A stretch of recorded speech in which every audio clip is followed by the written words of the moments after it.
हम में से लाखों करोड़ों लोग ऐसे हैं जो सत्संग सुनने तो चले जाते हैं, चाहे सत्संग कितनी ही दूर क्यों ना हो रहा हो, कितनी ही मुसीबत क्यों ना आए, लेकिन सत्संग में नागा नहीं आने देंगे, सत्संग सुनने चले जाएंगे। लेकिन जो असली काम है सुमिरन भजन, वो नहीं करते। कहते यही नहीं होता। यहां तक कि बहुत सारे सेवादार भी ऐसे ही हैं जो कहते हैं हम सेवा कर लेते हैं। भाई सेवा आम थोड़ी होती है, सेवा खास होती है। सेवा में बहुत समय देना पड़ता है, बड़ी मेहनत करनी पड़ती है। आपने खुद अनुभव किया होगा, आप जाते हैं ना सत्संग घर तो देखते हैं कितने सेवादार कितनी मुस्तैदी के साथ सेवा करते हैं। लेकिन वास्तविकता में यदि सही ढंग से आप रिसर्च करोगे, पूछोगे प्रत्येक से, तो लोग यही कहते हैं कि भाई सुमिरन भजन नहीं बनता, वो नहीं कर पाते। आम इंसान भी यही कह रहा है कि सत्संग सुन लेते हैं लेकिन सुमिरन भजन नहीं कर पाते। और एक सेवादार भी यही कह रहा है कि भाई सेवा तो कर लेते हैं लेकिन सुमिरन भजन नहीं कर पाते। भाई जितनी इच्छा, जितनी मुस्तैदी सत्संग सुनने में दिखाते हो कि हम जाएंगे, जाते हो, सत्संग सुन के आते हो, बहुत अच्छी बात है, बहुत अच्छी बात है, मुबारक है। लेकिन इतनी ही मुस्तैदी सुमिरन और भजन के लिए क्यों नहीं दिखाते? उस समय क्या हो जाता है हमें, क्यों इसमें नागा आ जाती है? आप सप्ताह के सप्ताह सत्संग सुनने चले जाते हो, बीवियां बहुत बहुत उम्र की हैं, देखा है इतनी उम्र की हैं, ढंग से चला नहीं जाता, किसी तरह इधर उधर के साधन अपनाकर, व्हील चेयर अपनाकर तब जाकर सत्संग घर में पहुंचती हैं। इसी तरह भाई भी बड़ी मुश्किलात से बीमार हैं, उसके बाद भी पहुंच जाते हैं सत्संग सुनने, लेकिन उनकी भी यही स्थिति है कि एक जगह बैठकर नाम का सुमिरन नहीं कर पाते, भजन नहीं कर पाते। भाई ऐसी इच्छा भजन सुमिरन के समय क्यों नहीं होती, जबकि ये हमारे लिए बहुत जरूरी है। यही काम हम लोग कर रहे हैं, यही सेवादार कर रहे हैं। अच्छा, मालिक के समझाने में कोई कोर कसर नहीं है। मालिक का सत्संग सुनो तो वो यही कहते हैं देखो जो कर रहे हो करो, कुछ भी मनाही नहीं है। सत्संग सुनना है सत्संग सुनो, सेवा करनी है तो सेवा करो, दिल खोल कर सेवा करो, खूब सेवा करो, जितनी कर सकते हो करो, अच्छी बात है, शरीर के कष्ट कटेंगे। लेकिन भाई असली काम तो नाम की भजन बंदगी ही है। तरह तरह की उपमा देते हैं, तरह तरह की वाणियों का सहारा लेते हैं, कोई कोर कसर नहीं छोड़ते समझाने में कि सुमिरन भजन में कभी भी नागा ना डले। यहां तक कि कह देते हैं कि घर में कोई अप्रिय घटना भी घट गई हो तब भी कोशिश यही करो कि नाम का सुमिरन चलता रहे। और देख लो उनके प्रीचर जब वो सत्संग फरमाते हैं तब वो भी यही बात तरह तरह की वाणियों के माध्यम से हमें समझाते हैं कि भाई जिस तरह सत्संग सुन रहे हो, सत्संग में अपनी मुस्तैदी दिखा रहे हो, सत्संग में इच्छा आके लेकर बैठते हो कि कुछ लेके उठेंगे, तो भाई जब लेके उठो तो जाकर उसे कार्यान्वित करो, मेहनत करो और फिर सारे के सारे सप्ताह चार्ज रहो। भाई सत्संग सुना माना मैंने एतवार को, तो अपने अंदर इतनी एनर्जी आ जानी चाहिए कि अगले एतवार तक आते आते हमें एक दिन भी हमारा नाम के सुमिरन भजन में नागा ना आए। आप समझो हम बार बार जैसे अपने मोबाइल की बैटरी चार्ज करते हैं, नहीं करते हैं, जब खत्म हो जाता है तो रात्र में ही अपना प्लग लगा देते हैं कि जिससे हमारा मोबाइल चार्ज रहे और फिर सारा दिन काम करें। करते नहीं करते हैं भाई। इसी तरह हम एतवार के एतवार यदि सत्संग सुनते हैं तो ये समझो कि हम अपनी बैटरी चार्ज कर रहे हैं और फिर अगले सप्ताह तक हम इसी तरह चार्ज रहेंगे, नाम का सुमिरन करेंगे, नाम का भजन करेंगे, लेकिन हमारी बैटरी तो सोमवार तक नहीं चलती, ज्यादा से ज्यादा बुधवार तक, ज्यादा से ज्यादा। मैं कहता हूं उसके बाद का क्या हाल है? बाद के दिन ऐसे ही खाली चले जाते हैं। ऐसे नहीं काम बनने वाला भाई, समझो। ऐसे काम बनने वाला होता तो गुरु हमें ये नहीं समझाते सत्संग में कि भाई नाम की कमाई छोड़कर कुछ और करने लग जाओ। अब जैसे बाहरी भक्ति करते हो, बाहरी भक्ति में क्या है? बाहरी भक्ति में किसी दूर स्थान पर जाते हो, कितनी मेहनत लगती है, कितना पैसा लगता है, कितना समय लगता है, किस तरह से जो काम कर रहे हो वहां पर भी किसी ना किसी को बिठाकर या बंद करके, या कहीं नौकरी करते हो तो पता नहीं क्या क्या बहाने लगाकर तब जाकर वो भक्ति करके आते हो। और उसके बाद भी कितना थक जाते हो कि 2 दिन 3 दिन 5 दिन कम से कम आराम करना पड़ता है। कई बार तो कई अप्रिय घटना भी घट जाती हैं, लेकिन तब जाकर कहीं ये मन को सुकून पहुंचता है कि मैंने फला फला जगह के दर्शन कर लिए। लेकिन मैं कहता हूं क्या तसल्ली मन में आई? तसल्ली तो मन में नहीं आई।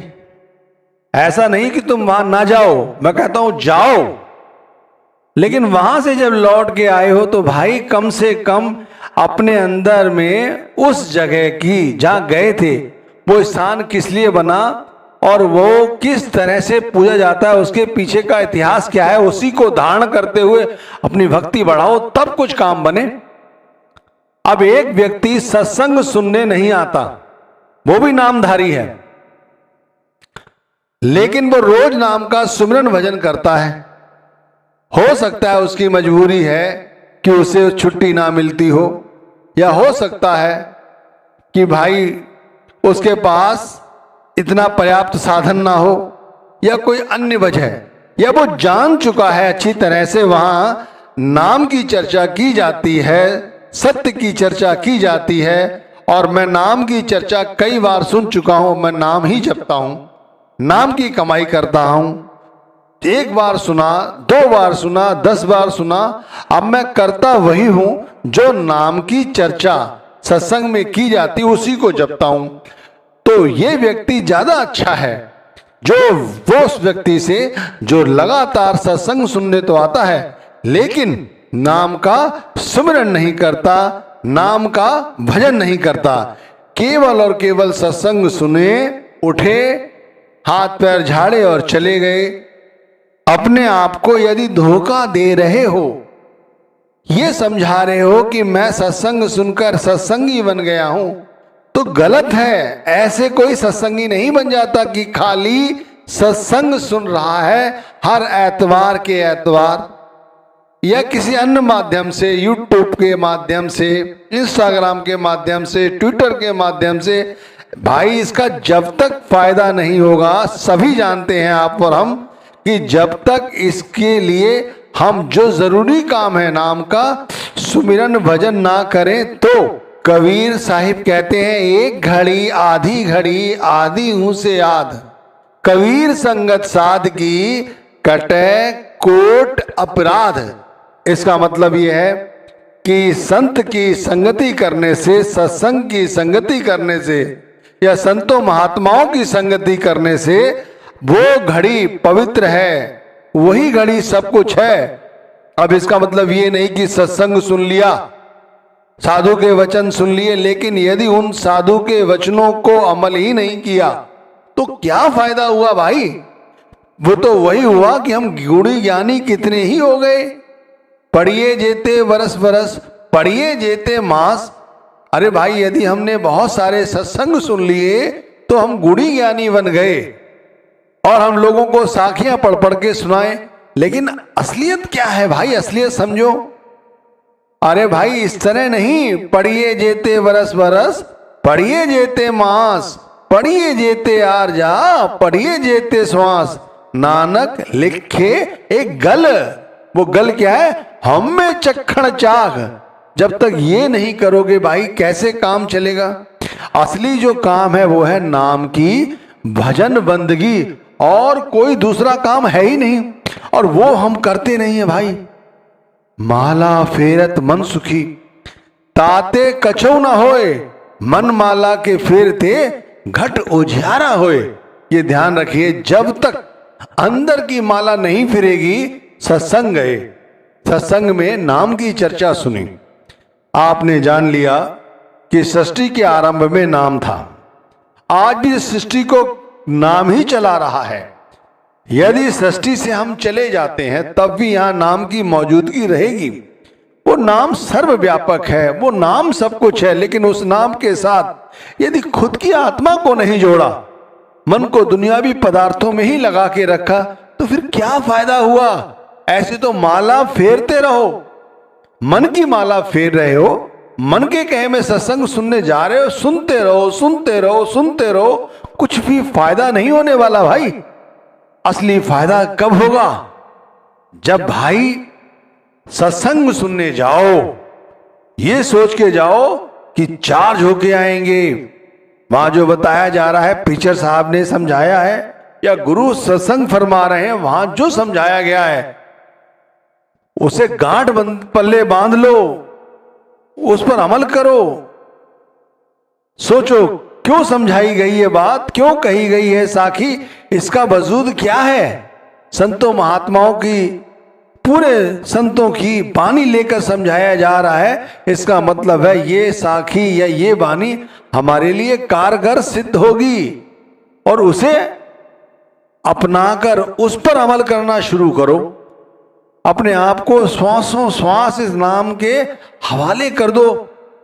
नाम जपो, नाम में बाधा मत आने दो किसी तरह की, मन बाधा डालने दो। लेकिन अगर सत्संग ढंग से सुना है ना, सही ढंग से सत्संग सुना है, सही तरह से सत्संग को अंदर हजम किया है, तो भाई सुमिरन भी अच्छा होगा, सुमिरन भी अच्छा होगा। सुमिरन समय पर होगा, सुमिरन के बाद ध्यान भी होगा, ध्यान के बाद भजन भी करोगे। आप देख लो, दुनिया यूं ही खाली हाथ आ रही है और जा रही है, कुछ नहीं मिल रहा है। नाम दान मिलने के बाद भी यदि लोग यही कहेंगे या कहते रहे हैं या कहते रहेंगे कि नाम नहीं जप पा रहे हैं, नाम नहीं जपा जा रहा है और यहां से चले जा रहे हैं, तो फिर क्या अपना कुछ बना रहे हैं। नाम दान मिल गया है भाई, तो कुछ अपना बना लो। और बनेगा कैसे, केवल और केवल नाम की कमाई द्वारा, और किसी तरह नहीं होगा, ध्यान रखना। इस तरह से नाम को अपने अंदर बसाओ, जैसे कह ना, सुमिरन से मन लाइए, जैसे दीप पतंग प्राण तजे, छिन एक में जरत न मोड़े अंग। कितनी बार ये साखी सुनी है, हजारों बार ये साखी सुनी होगी, हजारों बार इसका अर्थ समझाया गया होगा। छोटी सी बात अगर समझ आ जाए कि जैसे पतंगा अपना प्राण त्याग देता है, अपने आप को जला देता है, लेकिन अपने आप को पीछे नहीं हटाता, इसी तरह हमें भी इसी तरह गुरु भक्ति करनी है, नाम भक्ति करनी है। जैसे कहा है ना कि सत्संग तो करोड़ों लोग सुन लेते हैं, हजारों लोग सुन लेते हैं, पर भाई भजन नहीं करते। मैं कहता हूं ये लोग जरूर सुने, समझें कि भाई सत्संग के साथ साथ असली काम नाम का सुमिरन भजन ही है, और वो नहीं किया तो कोई फायदा नहीं हुआ सत्संग सुनने का। यही संपूर्ण सत्य है और दूसरा कोई नहीं। समझ लो आप, चाहे किसी तरह से कोई भी वाणी लेकर कोई भी संत महात्मा समझाए, एक ही बात है कि नाम की भजन बंदगी करो, इसमें कभी भी नागा ना लाओ।